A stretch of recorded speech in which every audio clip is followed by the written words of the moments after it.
I'm probably overly concerned about the 4-hour boner. Yeah, that would be painful. Because one, I don't know about you. I don't have 4 hours to have a boner. Like I don't. No. That my schedule does not accommodate such lengthy boners.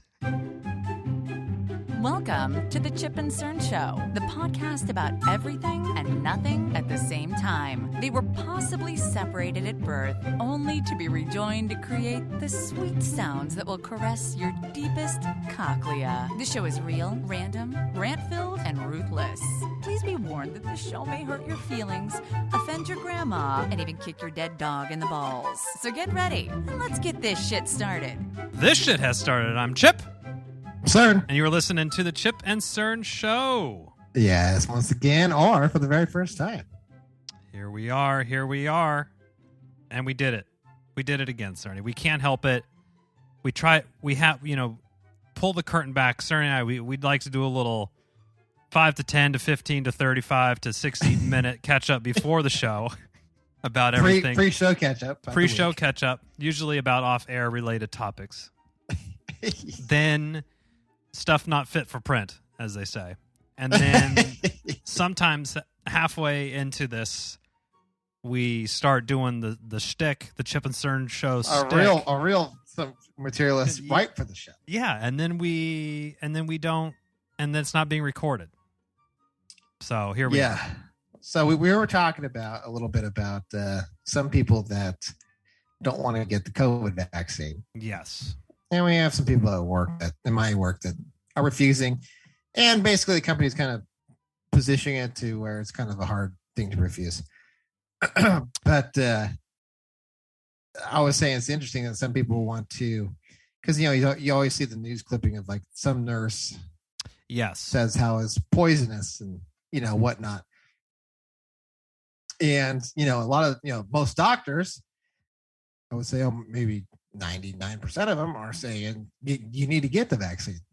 But those, these the doubter, the haters, the dullards are dullards. Yeah, they hang on the word of the one, not the hundreds of thousands of. They hang on the one. Yeah. Well, but this person's a nurse. Okay, not a doctor. They're a nurse. And then Cerny had a great line that was, "Is it?" Well, why am I taking your line? Which one was that? I can't remember. It was the one. I can't remember.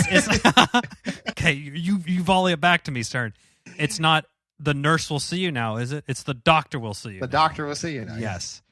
You're not going to the nurse's office. You're going to the doctor's office. Yes, so that's true. Yes. And there's no song called Nurse Feel Good. It's Doctor Feel Good. So, Doogie has her RN. Oh, wait, no, it's Doogie has her MD. Yeah. There's a little bit more schooling that happens, a little bit more. Nothing against nurses. We're not. No, it's not we're beating. It's not we're beating up.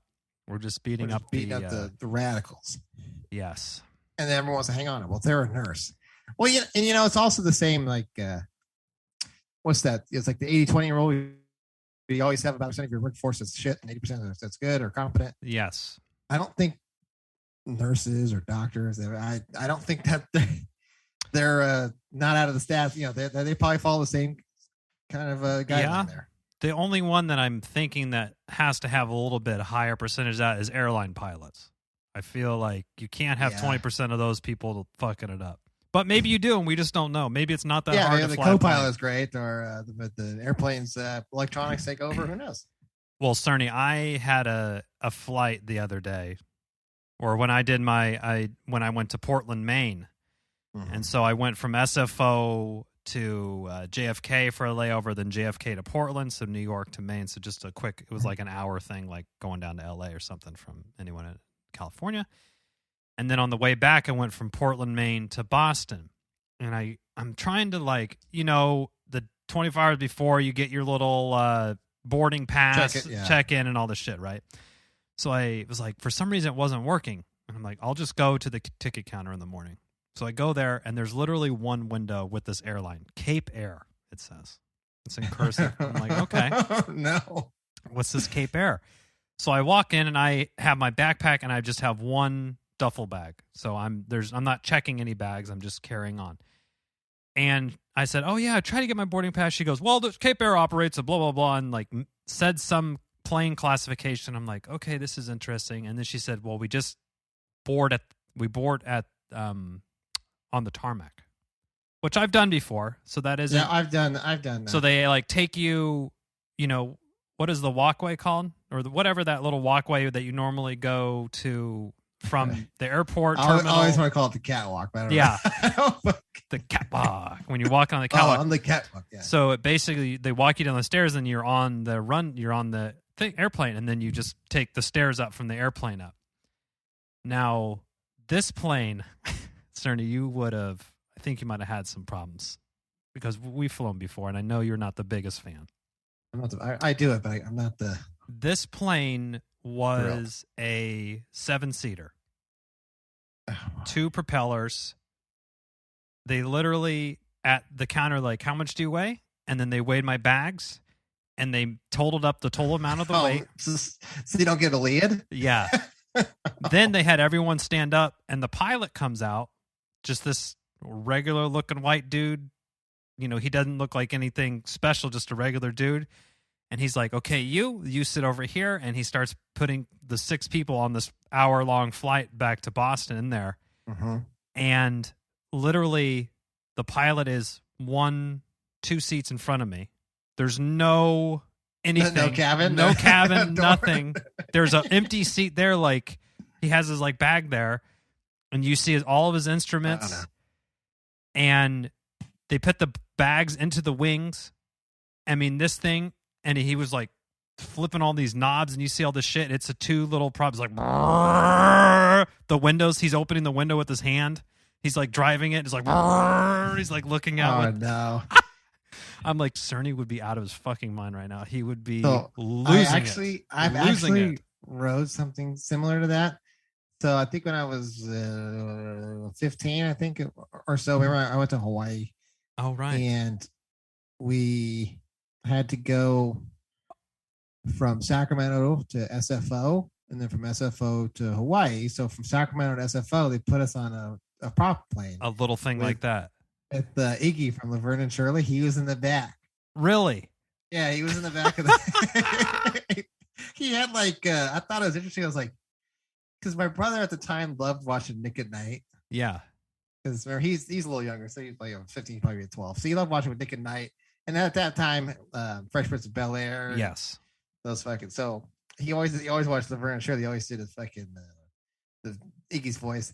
But anyway, he was in the back. So I remember like, my dad's like, that's Iggy. I was like, oh, it is. He's like, why does he had like... he kept like score books of baseball teams. He had like a book of like a bag of them. And he was walking around with that on the, like, yeah, I don't know. Like, my dad's like, is he a fucking scout or he lost his mind? I said, I don't know. Maybe the latter. Maybe the latter. But the flight was actually the smoothest takeoff and landing I've ever had on an airplane. The only really concerning thing is that I'm sitting on here and I'm like, I don't know these other 6 passengers. And at any time, if they wanted to go fucking crazy and just jump the pilot and crash the plane, they could. And like, I don't know. I mean, I would have fought like hell to stop that, obviously. Yeah. From seat, 4 out of 6. But, and the guy behind the pilot's like kind of like sitting up and like peering over his shoulder, like, oh, looking there. The pilot pulls out like a laminated sheet and is like checking stuff. I'm like, oh my God, is this his first week? What's going on? But then I'm like, well, I'd rather have him check and get it right than trust an instinct that's incorrect. yeah. Assume. Assumptions, the mother fuck ups. So it worked well. I'll text you some photos of this, Cerny, because it was, I think, well, you sound like you've been on one, but it took me by surprise. It took me by surprise as well. And it was super weird when they got up because there was so in the clouds. I'm like, you can't see. I was like, oh my God, we're gonna hit. I'm like, wait, there's not. What are you gonna hit? Yeah. I'm like, there's not gonna be like another like. There's not a slow airplane in this lane. You come out of the clouds, and the Empire State Building Kong is fucking swatting. It's just a big mountain. No, like in alive. Yeah. Yeah. So that was I survived that one. Now, Cerny, we have been. I mean, we're. I think at this point it's safe to say we deserve a minor in film. Maybe even. I think so. Honorary degree. Give us I think so. Now, my wife and I watched this Bob Ross documentary. Oh, I haven't watched it yet, but I saw the preview. Okay. I was like, oh. So Bob Ross, I feel like, has been cool the past couple of years. It's like, oh, he was so chill, and he just was spreading the love about painting, and the nicest guy. I think one of the kids, I can't remember who it was, asked me, "Do you know who Bob Ross is?" I was like, "Please, I was watching him when he was on KVIE. Get out of here." PBS brought you support from viewers like you. Yeah, it was Happy Little Trees. Yes, Happy Little Trees, and very soft voice like this, and he would paint. And anyway, I was concerned that the movie was going to be like one of these things, like, oh, he's has some like super dark side about him, and now I gotta hate him. He used his paintings to lure, right? Yeah, he sold it on Sex Dungeon. Exactly. Yeah, he traded painting for child porn or something. But that wasn't the case, which is good. So if anyone's holding up to watch the movie because of that reason, it's not the smear reason. campaign. Okay, yeah, it's not that. He did get Hodgkin's Lymphoma. Yeah. And they were saying, they're not sure, but a couple of people were like, he used like paint thinner. He would, and they kept showing him. Remember how he would bang, and after watching a couple clips, you're like, oh yeah, he would dip it in and he would bang it on this pole. It would be like ding, and he'd go like a speed bag with this thing. And they're saying all the little paint thinner particles that he's breathing constantly could have probably contributed to him getting some sort of cancer. I mean, you think about because it's a chemical you have to. No, it's even regulated. that. I think they also attribute that to Van Gogh. His insanity. Oh yeah, being locked in that room with all the oils and stuff, painting. And he's the dude that cut off his ear. For Starry Night. Yeah. So yeah, okay, I want to check that out. I've been watching The Sopranos as of right now. Right. How are you working your way through that one still? Yeah, I'm still on season 1, but because they're like each episode's like an hour, which is cool. But by the time I can get a hold of it, because usually I'm pretty okay with playing it, whatever, when everyone's kind of down there. But when they operate in a strip club, it's kind of tough to pass that one by Mama. She's not. Well, if there's a 9-year-old in the house, that's that it is. I mean, we've seen our fair share, but I'm talking, the 9-year-old, it's kind of a hard one to pass. I gotta wait, and I don't know when it's gonna happen because it's not like it's like we're going to the club, because there's a lot of episodes that there's nothing. They're just in the house or whatever. But every once in a while, a smash cut, talking at a table, and there's some titties behind them. Like, oh, which is also what makes the show so great. Just and HBO in general. I've been hearing HBO's been killing it lately again with their movies and everything. So they bring that up because I have to go to, I watch The Sopranos right now on HBO Max. So I go on the load screen and Suicide Squad's on there. Oh. So I have been just blowing past it because I always think of I heard it was garbage. With Jared Leto, right? There's a new one this year that's supposed to be it's like 91 on Rotten Tomatoes. Really? Yeah. Is this the one directed by James Gunn? Yes. Okay. And it has Idris Elba in it? Elba, yeah. Okay.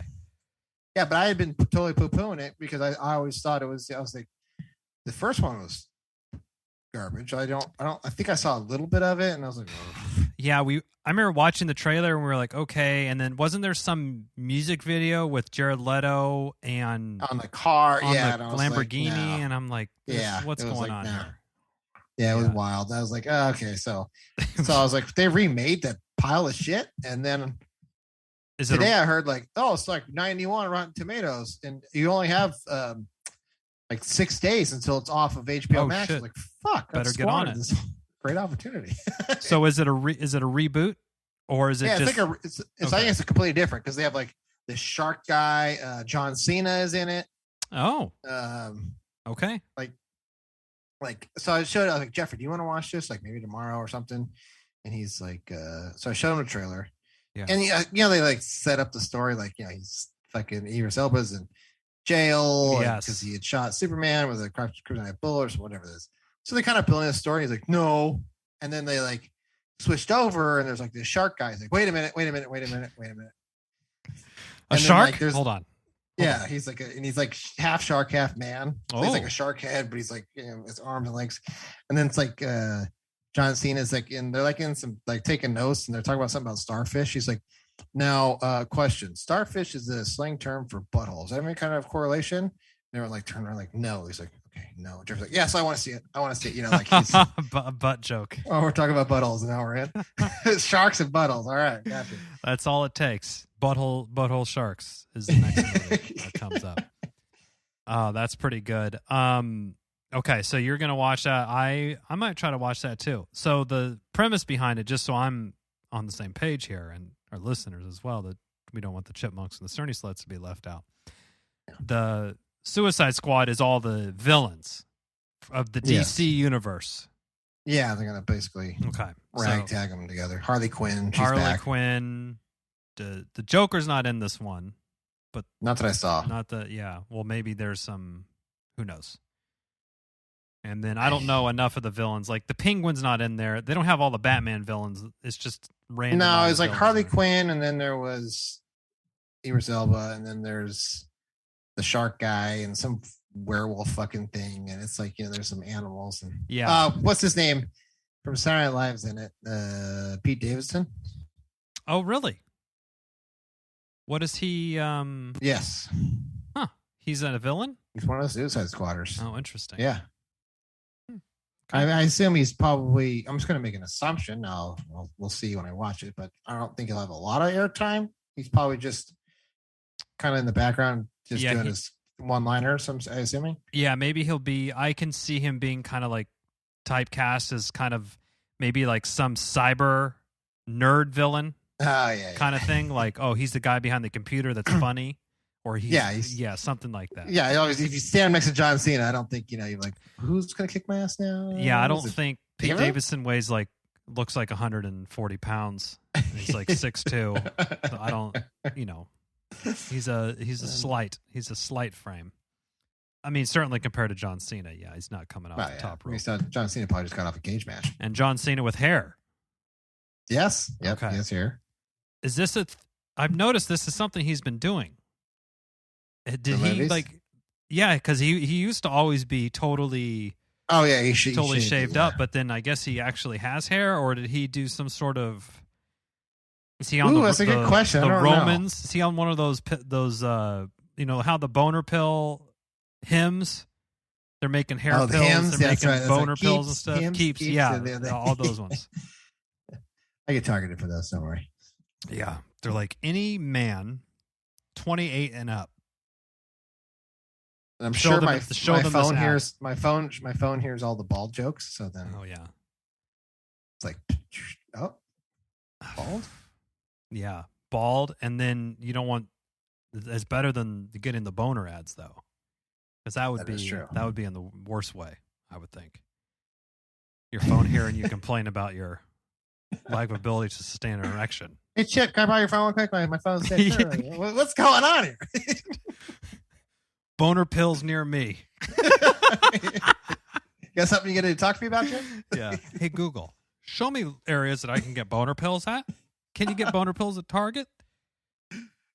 Goat weed? I'm surprised you can't. Yeah, they're like, oh, go to AMPM. Oh, shit, there is. I forgot I have a Google in the garage, and it was talking to me. Now I'm really going to have that on my fucking search history. God damn it. Hopefully because of the wedding, I'll deny it. Like, we're doing a podcast. Like, I don't know. The show. I don't remember that shit. Are you, really? It was for the show. That's why you have a boner now? I didn't know how long the boner pills would last. I was testing it out. I was testing it out. They sent me a free sample. You got to test drive the car before you buy it. I do get curious about those sometimes. I'm like, what is this going to do? Like, let's say you don't need a boner pill. Oh, I know. What would a boner pill do? And how long would it last? I'm honestly I'm probably overly concerned about the 4-hour boner. Yeah, that would be painful. Because one, I don't know about you. I don't have 4 hours to have a boner. Like I don't. No. That my schedule does not accommodate such lengthy boners. No, I'd have to take a PTO day. I'd have to take. Hey, sorry, boss. Here's the deal. I don't need to take boner pills, but I did take one just for science purposes and for the show. And I did get the 4-hour boner. So I'm going to clock out for the day. But I'll give you one guess what I punched the clock with. It was my boner. That was my boner. Like you could just punch out of this job because you're fired. I'd probably give you like a headache or something. It's part of the, if it's too long, I think they have to drain it or something. And I was like, ooh, that sounds terrible. Fuck. So you think they inject a needle into your penis? I guess they would have to. Oh, yeah, take the blood out. Take the blood out. Flow down. Fuck. Get stuck or something. Oh, fuck.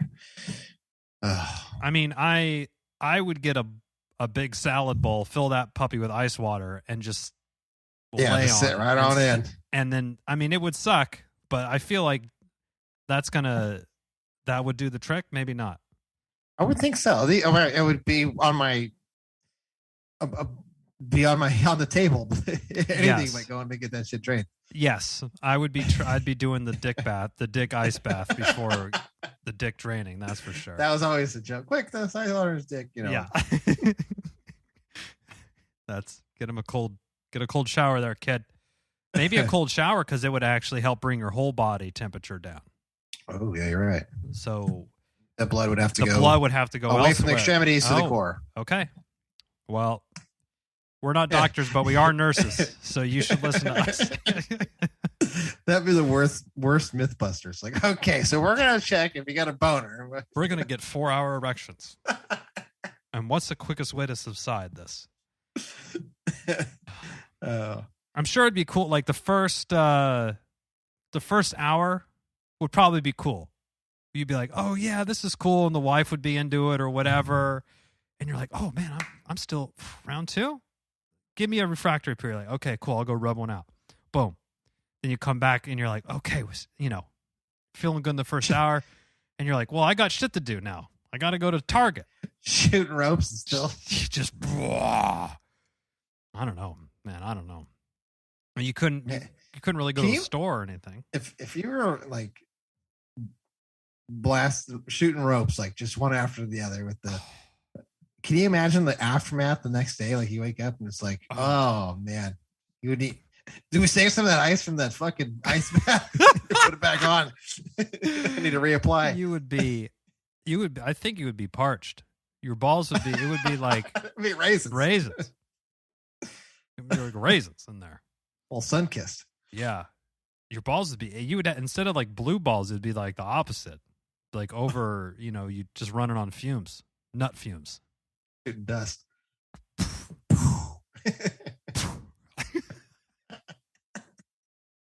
We're just so childish.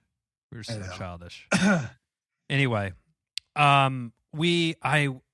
this happens to us a lot too, Cerny, is that, throughout the week we are slinging Instagram shit back and forth to each other. And I'm like, oh yeah, you don't forget to talk about this on the show. And inevitably we forget about it. We always do. But I did remember this one. The New York Metropolitans, the New York Mets, traded for one Javier Baez, who I will just say I'm not the biggest fan of when he was on the Cubs. And it's, let me get his stats for you while we're doing this. Okay, you pull that up. I'll add some commentary to this. This is why I don't like him, because they overhyped this guy. They do hype him up a lot. I have no problems with, and I actually really welcome, and I love I feel like in the last 3 years of the MLB, they've really let the players express themselves a little bit more, and they realize this is entertainment, people, and the fans need to be entertained, and when people hit big home runs and pimp it, that's entertainment, and people love that shit. So let them do that. So Javi Baez does do that stuff, which I don't have a problem with. No, if it's something stupid though, like when Tim Anderson hits a game-winning home run, pimp it, baby. But Javi Baez takes a walk after you're losing 5-0, and he wants to strut down to first base. Take your fucking base, dude. Yeah, there's a time and a place, and I feel it's like sometimes he misses it's like the mark. It's like in football, like the linebacker comes in and gets a big sack on the quarterback. You're down 36-0 or 34-0, and you're like celebrating, with the telling everyone to suck it. It's like getting your ass kicked. Fuck back over there. And it's now it's just 3rd and long. So Javi Baez, he got traded to the Mets, which was the Cubs had a fire sale. I mean, they got rid of everybody besides, who was the one person they hung on to? The Mets? The Mets? I mean, the Cubs. The Cubs, I'm sorry. Was it the catcher? Contreras? Yeah, Wilson Contreras. Wilson Contreras. Okay. So they kept that guy who I think he had a pretty good outlook. He's like, hey, if they want to rebuild and I'm the centerpiece, cool. I'm honored. That's pretty cool. Yeah. I thought that was a good outlook. Javi Baez goes to the Mets, paired up with Lindor, the former Guardian, Cleveland Guardian. Yep. And so Javi Baez this year is batting .244, 154 strikeouts. Ouch. 10 bombs? 12 bombs? No, he's got 26. Okay. But you're batting .244. I mean, his career batting average is .262. Get this. He's been in the league, 3, 6, 7, 8 years, and he almost has 1,000 strikeouts.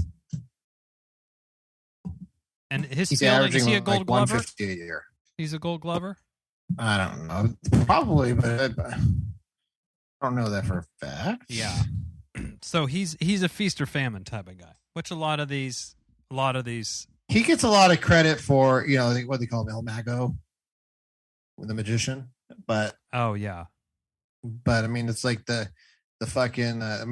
He got play of the week when he hit that fucking ground ball and the Pirate first baseman couldn't turn around and step on first base. That's right. And he turned around and ran back home. Yeah, and it's like Javi Baez with the play of the week. I'm like, wait a minute. That's just incompetence on the other side. Don't fucking give him credit for that.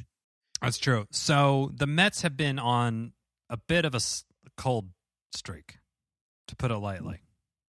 They were like in first place or right out. And I think that it was like they had lost like 11 of the last 13 or something crazy like that. So, New Yorkers aren't known for their hospitality, really. Especially the Mets have had a rough go the last couple of years, and they were doing good. And the Mets fans started booing the players. Okay. I mean, I don't know. I feel like that's a Philly thing to boo the home team. It's like a tri-state. So New York does that too. Yeah, I've never really been to a Giants game and heard them boo. I have, but it's like they were shitty. Like that person was shitty, but they weren't like they were shitty for a while. I remember like a Barry Zito thing or something. It wasn't even him. Armando Benitez. Remember him? Closer? Oh yeah. He got booed because he was blowing saves left and right, but then he would always have an excuse. It's not my fault and shit like that. And he didn't play it very well. So Baez is getting booed, and the Mets fans are getting booed. Or the Mets players are getting booed. Mm-hmm. So then he said something at a press conference about, hey, we need the fans to back us up. Okay. We need you on our side, basically. Which, hey, I do get. If you're trying to play, the Mets aren't trying to lose right now, right? They're trying to do their best. And if you come to work every day and people are fucking booing at you for 9 innings, that fucking sucks. I get it. Get it? But, so he has a point there. But then his next move was he hit a home run and he started booing the fans back. Public, like on the field, like boo, with thumbs down. Yeah. Thumbs down to all the thing. And then it was kind of a thing. And then the Mets, what is he, the GM or something, or someone in the Mets front office put out this statement basically saying the Mets fans are understandably frustrated and there's going to be a conversation about the players. No booing the fans. You can't boo the fans. What the fuck are you doing? basically. So I what say didn't you, agree sir? with Javi Baez when he says, I get it. Hey, we need some support, Yeah. but don't suck. I mean, it's like, and I hate when they say, well, we don't come to your work and boo you, but you also don't pay to come to my work That's come true. watch me. So that's kind of that's the give or take. I don't agree when they're like, fuck you, you fucking scrub. You should kill yourself. That shit. I mean, come on. Right. I don't agree with that. But boo, hey, Javi Baez, you were trending on MLB because you missed the pitch by 5 fucking feet. You see that? Oh, I did. Yes. Yeah, I'm gonna boo you. You're playing embarrassing baseball, and you're a professional. Yeah, so yeah. I mean, it's more like, oh, come on, boo. Yeah. I don't have a problem with it. I mean, I get it. I mean, and they're a little more ruthless. Yes. In New York and Philly than and we've seen it. Remember they were booing that fucking kid at Shea Stadium over there. The kid with the Phillies fan on. They're like booing him and throwing peanuts at him and shit. I was like, God damn, this fucking brutal. This fucking kid. Just trying to get drunk here. It's probably his little league team. Fuck. It's a little league night. Like, you fucking failure. Like they're yelling at his dad too. And I was, Mets. yeah, I was like, what the hell? Yeah. But they're booing. Here's how they don't boo. Play better baseball. When you win, they're not booing you. That's for sure. And it's not like he went up there and struck out once and they're like, boo, It's like, hey, you haven't won shit. Yeah, you get a base hit when you're down 8-0, but hey, game's on the line, you fucking strike out. Yeah, you gotta get booed. Yeah, I mean that's sort of what happens when you play in New York City. I think. Yeah, and it's the pressure, and of it's not, it's you're getting paid big time bucks because you're the best in the world, so you're going to be under more scrutiny. Just like the CEO gets more scrutiny. Well, in theory, we'll just say hypothetically, gets more scrutiny, than the regular employee because they have more pressure or whatever. So they make more money. So that's just kind of how it goes. But again, when they say, I don't come to your work and boo you, like, well, if you paid to come watch me and I suck, then I guess you have every right. If you go to Starbucks and they fuck your drink up, you just are like, fix my drink? And if they fucked it up again and again, I would consider booing someone at Starbucks. Yeah. Yeah. Boo. I guess it's one of those, I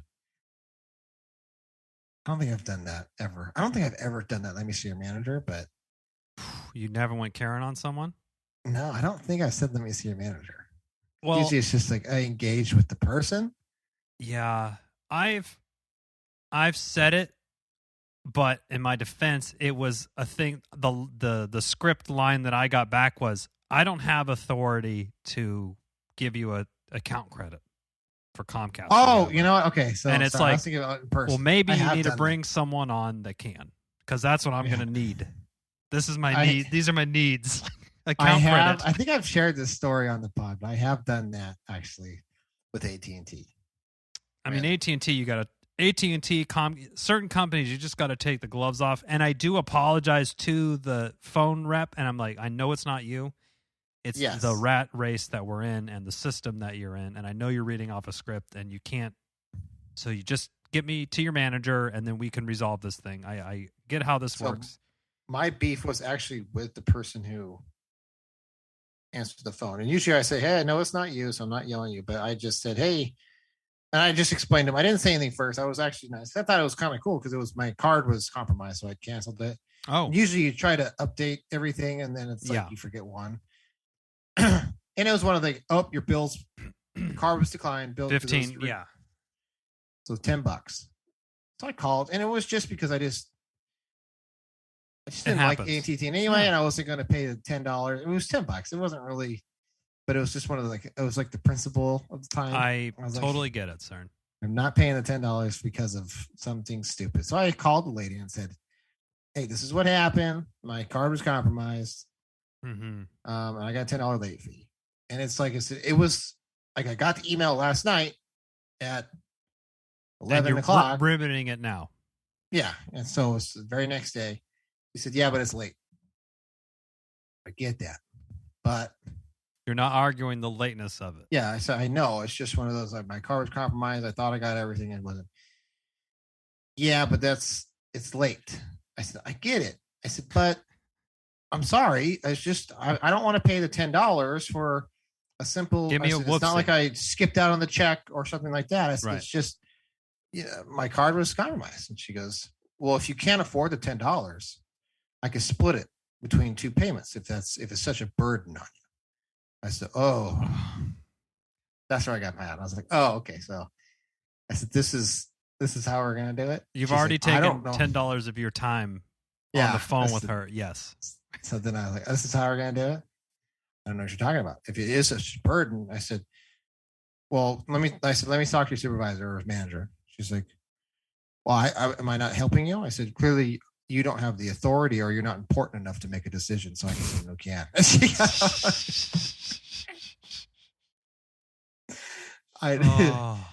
I was like, important. I felt kind of like That's a jerk after that. I was like, I feel like well, I mean, but I got hot, and then sometimes you get hot, and things just kind of coming out of your mouth. Like, okay, I get it. I doesn't sound like she was doing herself any favors. No, because I wasn't being mean. I thought, oh, it's just $10. I'll just call, get it cleared up real quick. And I gave him the new card and everything, and well, actually, I held on to it because when I think I take my $10. I'm going to try to come after him. To this day. But yeah, well, I don't think I've had. I mean, I've had a few of those calls where it's like, oh, I can't do this because I can only give you $10 back. I'm like, well, I need more than that because this is like the fourth time it's happened with the Xfinity thing. Mm-hmm. Okay, that'll be my manager. I'm like, okay, I guess I have to talk to them. It's like, yeah, if that's the process we have to go through, then that's what it is. But and that's cool if they're like, hey, I can't call that. That's cool. That's cool. I mean, everyone's got their limits. Everyone's got their limits going on. Yeah, they don't. They don't want to get fired or something silly. So that's fine. I always understand that. I'm not. Just want to get We're the not attitude unreasonable from people. Got the attitude. I've got a couple of them who give me some attitude. So Javi Baez ditched the attitude is what we're saying. I heard. I saw some clip on Instagram today. He has changed his tune a little bit. He's like, well, I was kind of doing it to the dugout as like a thing. I'm like, okay. Especially if you're new to the city too. Like you're not winning. No. I saw. If you're thinking of like you want to stay with a lucrative contract, you're not helping yourself. Yeah, you don't want to be like, you don't want to be in the headlines for being shitty. I saw Christopher Mad Dog Russo said something funny that was like, did I send you this? No, I saw something about it before because I was studying up. He's like, this isn't Chicago where they don't care about baseball. This is New York. The fans care. Yeah, I saw something like that. I was like, oh shit. Because the Cub owners don't give a fuck. No, the Cubs like my dad said, like for the most part, when you start on the East Coast and the farther you move to the West, like the chiller the fans usually get. Yes. He said you go to San Francisco and people are usually just drunk and talking all the time without even watching the fucking game. That's true. Yeah, absolutely. And I mean, we're going to just call it now. I think the Las Vegas A's are as good as locked. Market. I don't see how it doesn't happen. It's going to be hilarious to me if they move it and they have to share with the Raiders again. Yeah, they're trying to get away from that. That would be. What are you even going to do with that giant Oakland Coliseum? Just I don't know. Well, so now it's next door to Oracle Arena, that is vacant as well. So I think you just blow the whole thing up and you probably just build a bunch of houses there, I would think. Yeah, like low income housing. Because it's huge parking lot and these giant stadiums. Like I think that was part of the hang-up. They had to have enough room for the low income housing or something on the new stadium. Oh, okay. They were trying to do that, but I don't know. I think originally I saw something like they were trying to go like by Jack London Square, by the ferry right there in Alameda. That would be the cool thing to do. Yeah, so they have like a bay thing kind of like the Giants, like basically across the bay. Yeah. That'd be like the perfect Bay Series and take the fucking ferry over to That would be dope. That would be cool. Oh, but I don't know. Like, yeah. God, if I had to give the mayor of Oakland a grade, at least on handling this, it'd be a big F. Very poor. You chase the fucking Raiders away. He was probably about as loyal a fan base They sell out all the time. They've been shitty forever. Yeah. To hang on to the A's, and now you're running the A's out of town. Yeah, and there's just no. I mean, the A's owner is not doing any favors either. He's just a piece of shit too. That guy. He's It's like he was one like right after the pandemic started. You know, let's just say in March, like in April, he's like, I'm just not paying minor league players anymore. I'm like, you mean the players you're paying like fucking base unlivable wages of like $400 a month or something? Minimum. Yeah. Like, oh well, no, they got to play baseball. Yeah, but they still need money to, they have fucking families and shit. They shouldn't have to work jobs in the summer in between this isn't being a fucking PE 1919. teacher. Yeah, what the fuck? Taking up side gigs and shit, doing OnlyFans during the off season. Hey, how did we not talk about OnlyFans, Cerny? I know they suspended their ruling. They OnlyFans, the highbrow entertainment fan site, I guess. Yeah. Mostly riddled with nudity. That's how they got their big claim to fame. It's like everyone's like, oh, and OnlyFans, and I would be selling pictures of my butthole for $5 a month. And I think people were selling like feet and all sorts. Oh of, yeah, any sort fetish of world. Any itch that you need to scratch, somebody on OnlyFans was going to scratch it for you. And it was just a matter of how much you were willing to pay for that scratch. So they got their huge come up with tons of users, and everyone had an OnlyFans, and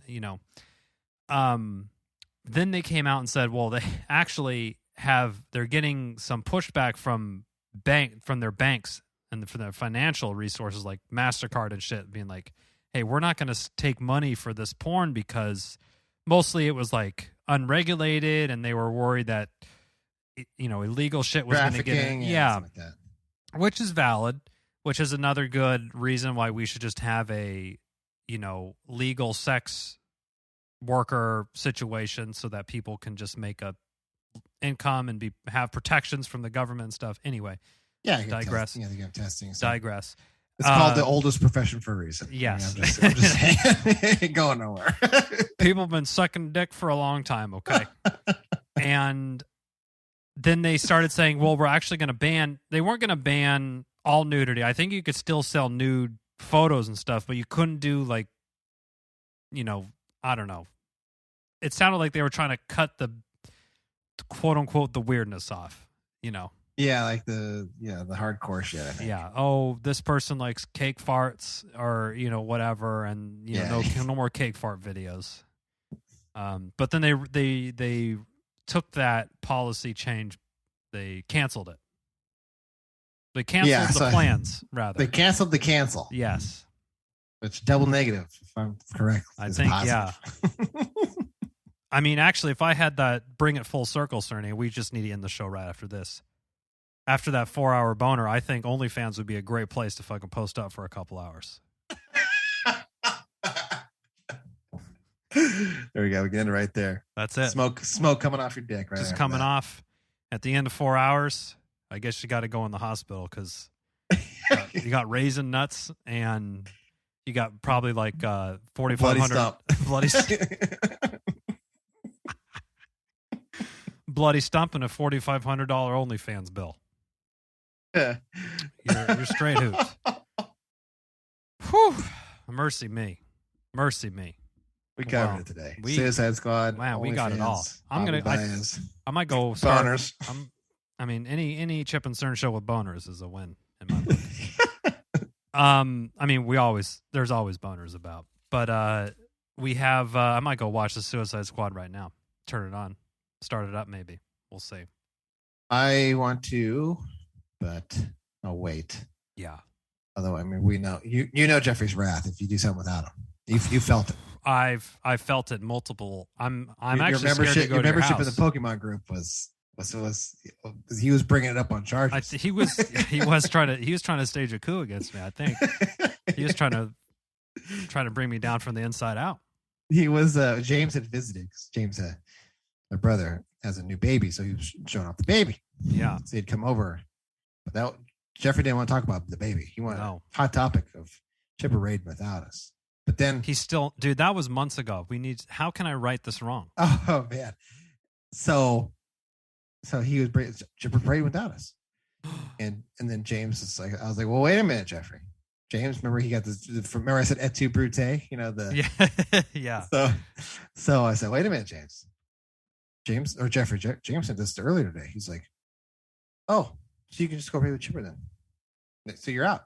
I was like, oh, ruthless. This kid's ruthless. I said, wait a minute. James is our mastermind. What do I need? Oh yeah, you don't. Splinter? Yeah, you don't want to kick out the smartest person in the group. For sure. Well, big week. We got Joe's wedding this weekend. We do. So big celebration. There will be plenty to discuss on next week's episode, but we're going to be sure to sign up for our booster shots. Keep washing our hands, their dicks or pussies. Right. Mask up from the Delta variant, COVID, and the horrific fires we have going on here in California as well. So we're getting double dicked. Double whammy. So, make sure you subscribe to Chip and Cern Show's OnlyFans. And until next time, I'm Chip. I'm Cern. Cheers.